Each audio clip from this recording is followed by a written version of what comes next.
Let's take a few minutes to look at how we can apply the idea of limits to these special functions called piecewise functions. Hopefully you all remember what piecewise functions are. Let me show you a piecewise function, and then let's sort of apply the things we've learned to see if we can determine how to calculate the limit of a piecewise function. So the idea of a piecewise function is there are more than one function involved. And if there's more than one function, what determines which function to use is the value of x. So let me just write it out. Hopefully you remember this. So the function f of x equals, now I have a bracket here, and I first write negative x plus 1 if x is less than 0. So this is saying whenever x is less than 0, this is the function that applies that we're going to use. But here's a second function. X minus 1 quantity squared minus 1 if x is greater than or equal to 0. So this is what a piecewise function is. It's two different functions, and the value of x is going to determine which function applies. Now in this case, the functions are sort of, they change or they switch when x is 0. So just to make sure everybody's understanding,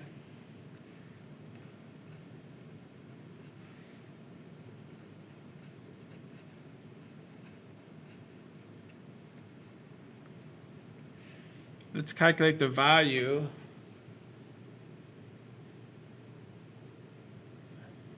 of the function for these three values of x.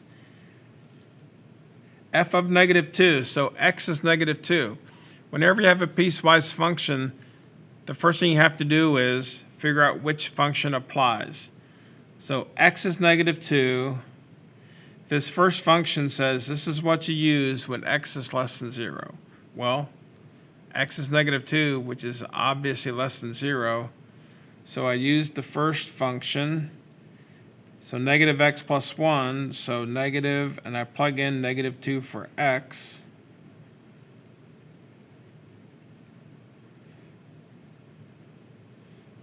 F of negative 2 is 3. How about f of 0? First step, figure out which function I'm going to use.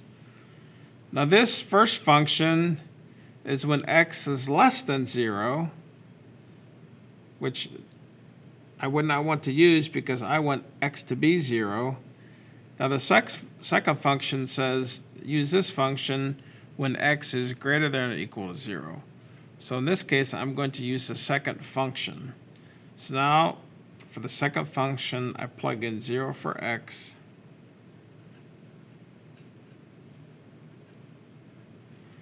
This would be negative 1 squared, which is 1. 1 minus 1 looks like f of 0 is 0. And then finally, f of 1. So the same procedure, figure out which function I'm going to use. X is 1 here.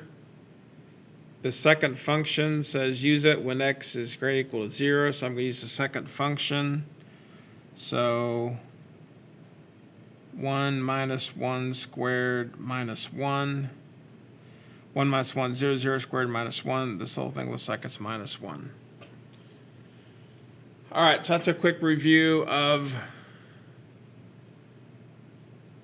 piecewise functions. Now just for fun, let's say we have this piecewise function, and instead of looking at actual values of the function, we want to look at the limit. So how about the limit as x approaches negative 2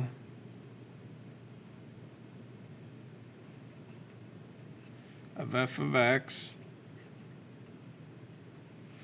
the limit as x approaches 0 of f of x, and the limit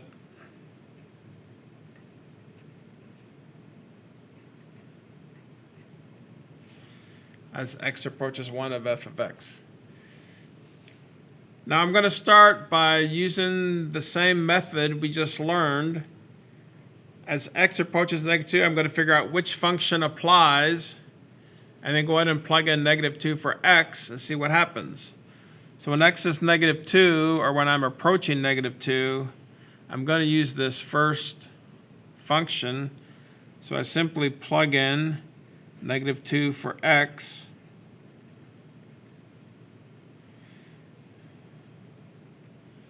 So here's a case where when I try and take the limit, it's a number. I'm done, good to go. How about this second limit problem? The limit when x approaches 0 of f of x. So let me go figure out which function applies when x approaches 0 and go from there. Now this is where piecewise functions get tricky, because you know what? 0 is actually the sort of the transition point. It's where the function changes. That presents some new things I have to consider. As a matter of fact, what I'm going to do is, let me hold off on this one, because this is going to take some extra work. Let's see about this third one. And once I finish the third one, I'll come back and look at this one, because the second one, it takes a little bit of work. Let's just see if the third one's pretty straightforward and be done with it. Third one says the limit as x approaches 1 of f of x. So as x approaches 1, it's going to be the second function. So you simply plug in 1 for x.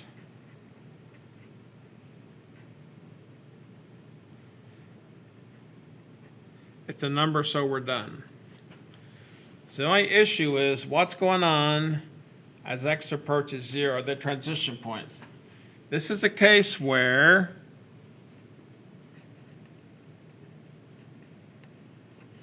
because it's a piecewise function, and because the key is the value I'm looking at, the number I'm looking at, is the actual transition point. It's where the functions change.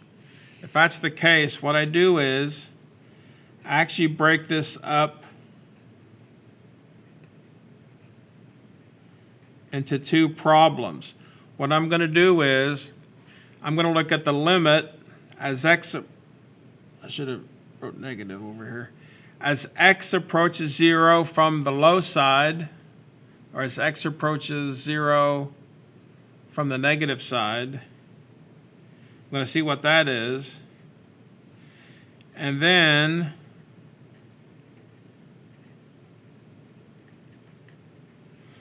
I want to take the limit and look when x approaches 0 from the high side. So now basically,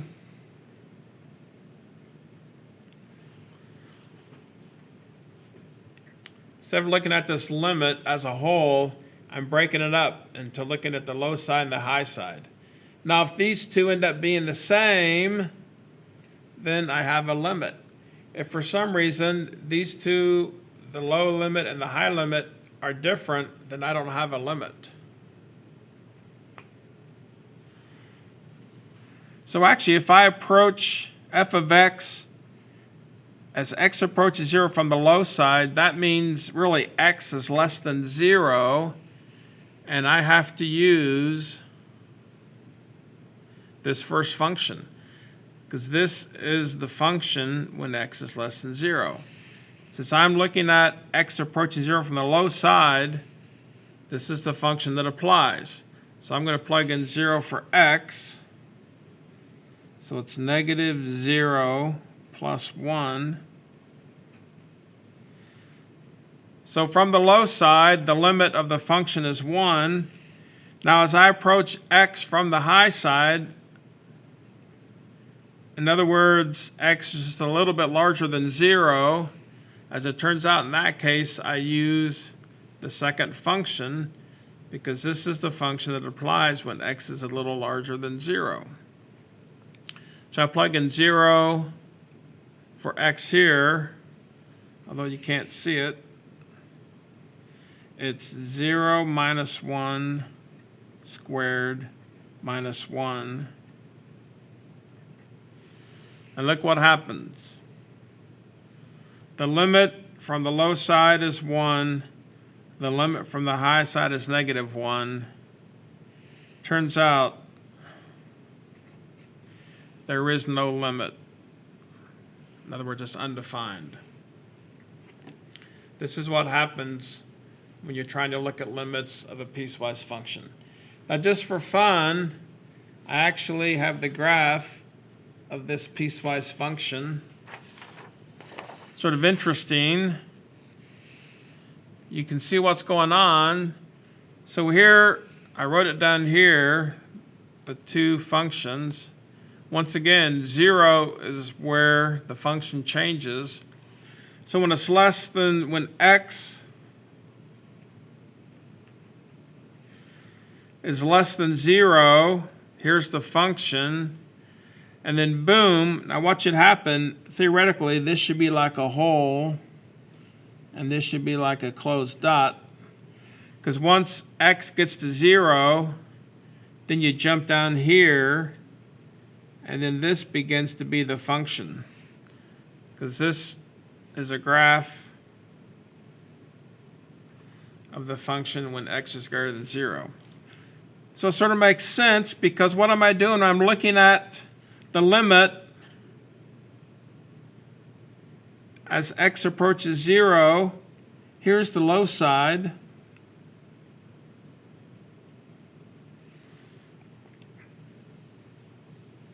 And I think I may have done a calculation wrong. Let me look again in a minute.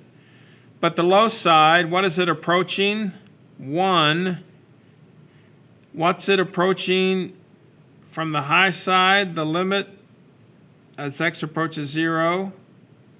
0. So we got 1 here and a 0 here. They're not the same. And obviously from the picture, they're not approaching the same value. Oh yeah, you probably noticed this. Whoops, I did make a math error. Negative 1 squared is 1, so 1 minus 1. See, when I looked at the graph, I found my mistake.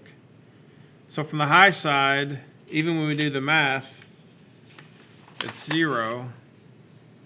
And it makes sense.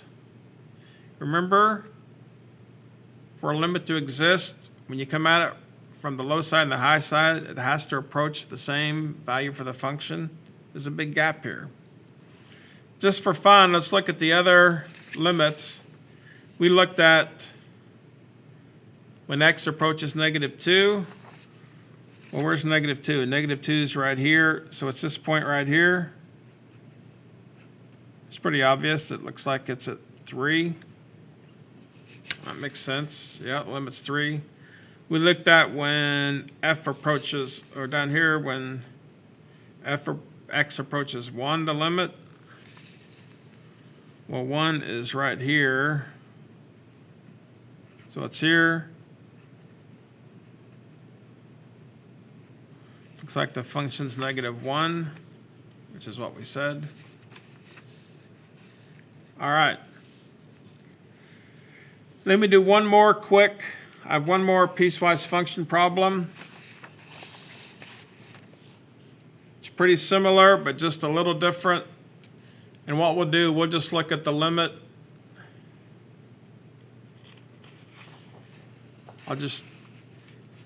Looks very similar, except here the transition point is when x is 1. So when x is less than 1, here's the function.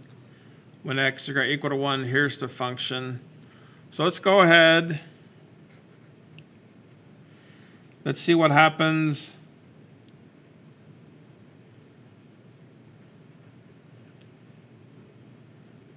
See what the limit is at the transition point.